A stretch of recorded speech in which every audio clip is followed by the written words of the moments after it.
আসসালামু আলাইকুম everyone, welcome to my channel. আজকে আমি আপনাদের সাথে দুধ লাউ রান্না করার রেসিপি শেয়ার করব। আর এটা আমাদের অঞ্চলের অনেক বেশি জনপ্রিয় আর প্রসিদ্ধ একটা খাবার।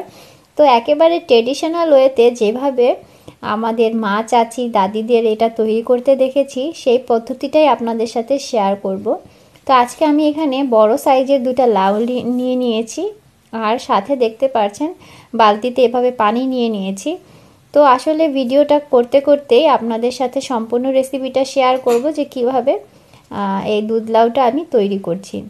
তো প্রথমেই দেখেন 4-5 ইঞ্চি লম্বা করে এভাবে করে লাউটাকে কেটে নিলাম। এখন ঠিক মাঝ বরাবর এটাকে কেটে নিচ্ছি। তো লাউটা এটা যেহেতু একটু চিকন, তাই এখানে আমি একটা অংশ থেকে 3টা করে ফালি বের করে নিচ্ছি। আর আজকের ভিডিওতে আমি এই দুধ লাউয়ের রেসিপিটা আমার মায়ের হাতেই করে দেখাচ্ছি, কারণ আমার আম্মু এটা খুব সুন্দর মতো করতে পারে। আমিও অত ভালো করে পারি না আম্মুর মতো। তো এটা আসলে অনেক রিকোয়েস্টের ভিডিও ছিল, যেহেতু এটা আমাদের ট্রেডিশনালি খাবার। তো অনেকেই আমার ব্লগ যারা রেগুলার দেখেন তারা আসলে বলেছে যে আপু এই রেসিপিটা একটু শেয়ার করবেন। তো আমি একেবারে ট্রেডিশনাল ওয়েতেই শেয়ার করছি। তো ভালো করে লাউটাকে এভাবে খোসা ছাড়িয়ে নিতে হবে, যাতে কোনো সবুজ অংশ না থাকে, কারণ সবুজ অংশ থাকলে কিন্তু কেচতে একটু অসুবিধা হয়। তারপরে 1 ইঞ্চি পরিমাণ এরকম মুখের দিকটা কেটে ফেলে দিতে হবে।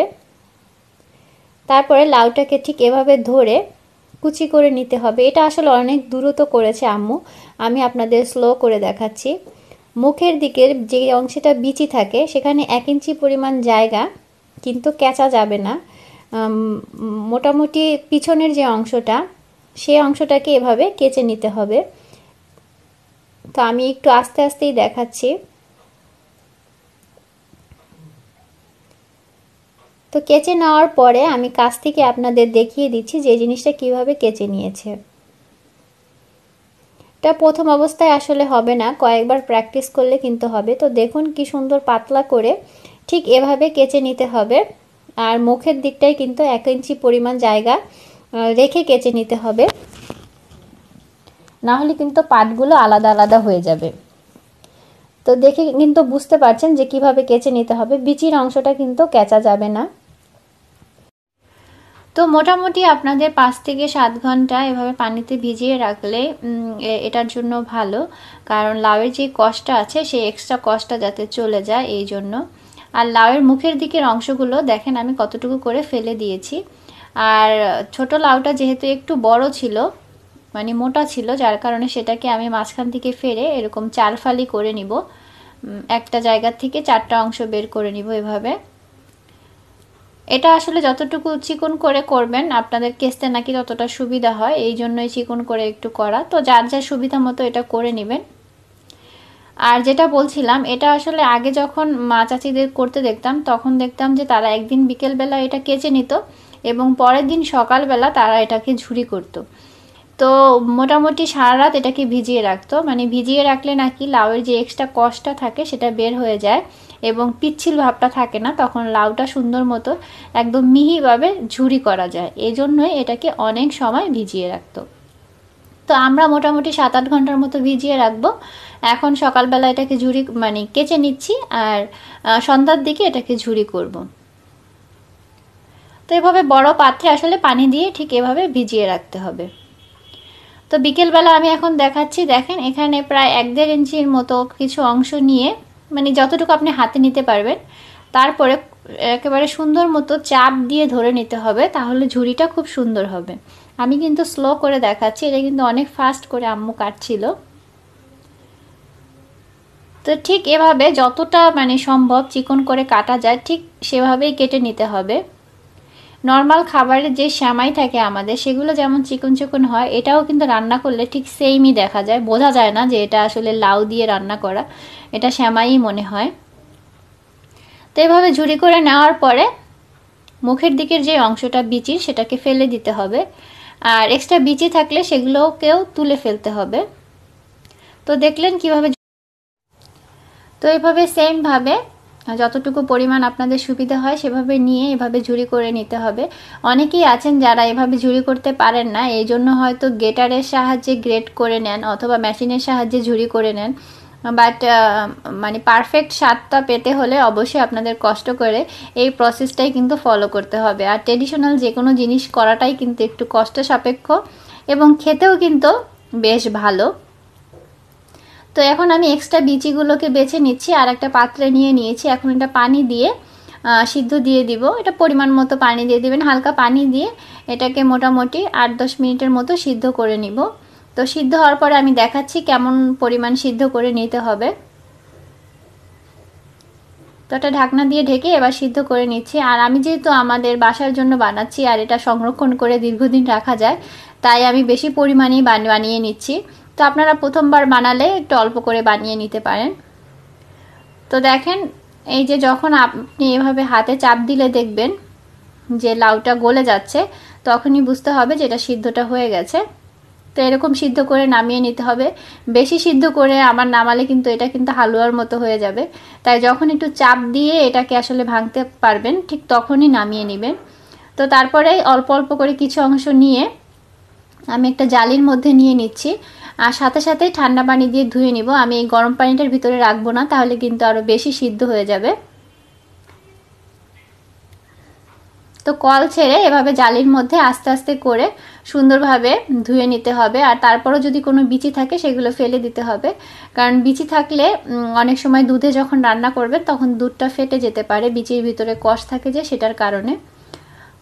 তো ধোয়া হয়ে গেলে এভাবে হাতের সাহায্যে সুন্দর করে চেপে, আর এগুলো কিন্তু আলতো হাতে করতে হবে যেহেতু লাউটা সিদ্ধ, বেশি জোরে করলে কিন্তু লাউটা একেবারে গলে যেতে পারে।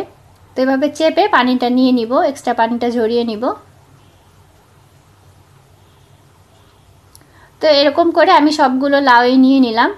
এখন এটার ভিতরে তারপরও পানি থাকে, তো সেই পানিটা ঝরানোর জন্য আমি এখানে একটা সুতির ওড়না নিয়ে নিয়েছি। তো এমন একটা ওড়না নেবেন যে ওড়নার থেকে রং ওঠে না, এরকম একটা সুতির ওড়না নিয়ে নেবেন। তারপরে দেখেন এরকম একটা পুটলির মতো করে মুড়িয়ে এক্সট্রা যে পানিটা আছে সেই পানিটা ফেলে দিবেন। হাত দিয়ে চাপার পরেও এটার ভিতরে কিন্তু অনেক বেশি পানি থাকে দেখেন। তো সেই পানিটা ঠিক এভাবে ঝরিয়ে নেবেন, কারণ যত তাড়াতাড়ি পানিটা ঝরিয়ে নেবেন এটা রান্না করতে তত দ্রুত হবে এবং গলে যাওয়ার কোনো সম্ভাবনা থাকবে না। তো এভাবে করে সব পানিগুলো ঝরিয়ে নিব এবং যেই পাত্রটায় আমি এটা রান্না করব সেই পাত্রে নিয়ে নিব। আর আজকে কিন্তু এই ভিডিওতে আমি আপনাদের সংরক্ষণ পদ্ধতিটাও দেখিয়ে দিব, যে সময় আসলে আপনারা যদি এটা একবার করে নেন আপনারা অনায়াসেই 1 বছর বা 1.5 বছর ফ্রিজে রেখে এটা খেতে পারবেন। তো সেই পদ্ধতিটাই আপনাদের সাথে আজকে শেয়ার করব। তো সবগুলো লাউ এভাবে নিয়ে নিলাম। তো আমি এখানে 1.5 কেজি গুড় দিচ্ছি, এটা খেজুরের গুড়, খেজুরের ঝোলা গুড়। আর অবশ্যই ভালো গুড় দিতে হবে, না হলে কিন্তু দুধটা ফেটে যাবে যখন আপনি এটা রান্না করবেন। তাই অবশ্যই ভালো গুড় দেওয়ার চেষ্টা করবেন। আর আমাদের ওদিকে গুড় আসলে ভালো পাওয়া যায়, তো সেই গুড়টা দিয়েই আমি আজকে এই দুধ লাউটা করছি। তো গুড় দিয়ে এটা আস্তে আস্তে জাল দিয়ে নিতে হবে, জাস্ট কিছুই না, এটা একদম ভাজা ভাজা করে নিতে হবে এখন খালি চুলায়। তো আস্তে আস্তে কিন্তু যখন আপনি গুড়ের ভিতরে ভাজতে থাকবেন তো একসময় দেখবেন এভাবে কড়াই থেকে উঠে আসছে জিনিসটা আর দলা পাকিয়ে যাচ্ছে, তখনই বুঝতে হবে যে আপনার দুধ লাউটা রেডি হয়ে গেছে। এটাকে আমরা গ্রামের ভাষায় বলি আসানো। তো আসানোটা হয়ে গেছে, এটা আপনি মানে তখন বুঝে নিতে হবে। আর এই অবস্থায় কিন্তু এটাকে সংরক্ষণ করতে হবে, যে কিভাবে সংরক্ষণ করে সেটাও আমি আপনাদের দেখিয়ে দিচ্ছি। তো দেখেন এটা কিন্তু অনেকটাই দলা পাকিয়ে আছে, তো আমি কিছু পরিমাণ এখানে আলাদা করে নিয়েছি, তো সেটা আমি রান্না করে আপনাদের সাথে শেয়ার করব। আর বাকিটা এখানে আমি একটা প্লাস্টিকের বয়ামের মধ্যে ভরে নিয়েছি। তো এভাবে আপনারা যে কোনো একটা পাত্রে কিন্তু সংরক্ষণ করতে পারেন। এখন এটাকে আমি ডিপ ফ্রিজে রেখে দিব, আর ডিপ ফ্রিজে রেখে এটা কিন্তু অনায়াসেই আপনি 1 বছরের মতো সংরক্ষণ করতে পারবেন বা 1.5 বছরের মতো। তো যখন আপনি রান্না করবেন তার কিছুক্ষণ আগে এটাকে নামিয়ে নেবেন এবং যতটুকু দরকার ঠিক ততটুকু আপনি একটা চামচের সাহায্যে তুলে নেবেন। আর রান্নার প্রসেসটা তো দেখিয়ে দিচ্ছি, ঠিক সেই সেম প্রসেসটা ফলো করে আপনারা রান্না করে নিতে পারবেন।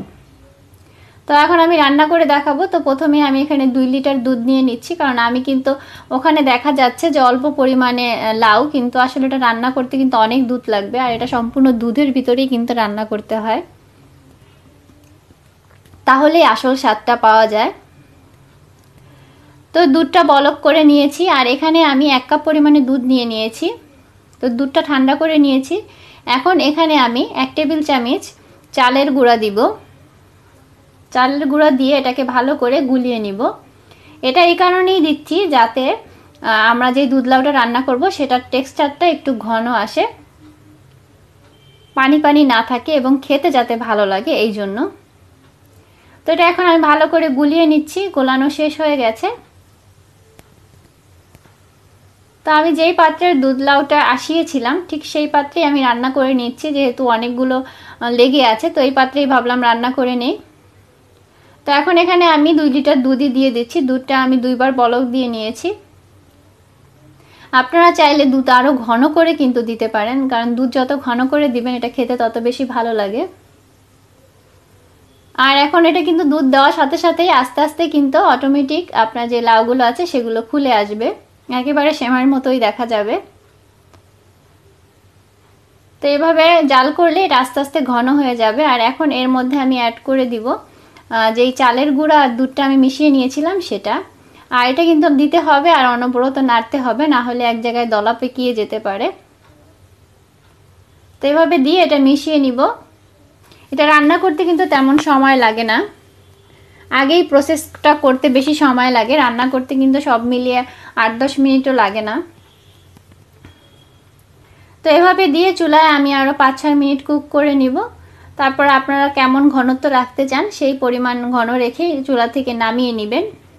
তো আমি বেশি ঘন করছি না, আমার এটা প্রায় শেষের দিকে, আমি এখন চুলা থেকে নামিয়ে নিব আর আপনাদের একটু পরিবেশন করে দেখাবো কেমন। তো আমি লাউটা সিদ্ধ করার সময় সামান্য একটু লবণ দিয়েছিলাম, সেটা আসলে বলতে ভুলে গিয়েছিলাম, তো এখন বলে দিলাম। আর এটার একদম পারফেক্ট স্বাদটা যদি আপনার পেতে হয় তাহলে অবশ্যই এটা ভালো মানের খেজুরের গুড় দিয়েই কিন্তু তৈরি করতে হবে। চিনি বা অন্য গুড় দিয়ে তৈরি করলে কিন্তু এটার এক্সাক্ট স্বাদটা আপনি কখনোই পাবেন না। তো অনেকেই অনেকভাবে আসলে তৈরি করে, বাট আমি আমাদের অঞ্চলে যেভাবে একেবারে ট্রেডিশনালি এটা তৈরি করা হয় সেই প্রসেসটাই একেবারে খুব র্যান্ডমভাবে আপনাদের সামনে উপস্থাপন করার চেষ্টা করেছি, এবং খুব সহজভাবে যাতে মানে আপনাদের দেখানো যায় সেই চেষ্টাই করেছি।